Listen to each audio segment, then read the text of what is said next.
Устаз сүйүү жөнүндө айтып бериңизчи, сүйүү барбы же жокпу? Кандай жок? Валладина аману ашадду хуббан лилла. Имандуулар Алла Тааланы жакшы көрөт, эң катуу жакшы көргөн. Ата-энени жакшы көрөт. Албетте сүйүү бөлөк, аялдыкы бөлөк, ата-эненики бөлөк, Алланыкы бөлөк, пайгамбарыбыздыкы бөлөк. Ар биринин сүйүүсү бөлөк.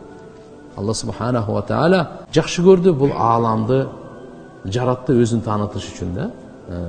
Жана ушундай дагы бар. Ала ла имана лиман ла мухаббата ла. Алланы жакшы көрбөгөн адамдын иманы жок дейт. Ошон үчүн иншалла мусулман адамдар бири-бирин да жакшы көрүш керек Алла үчүн.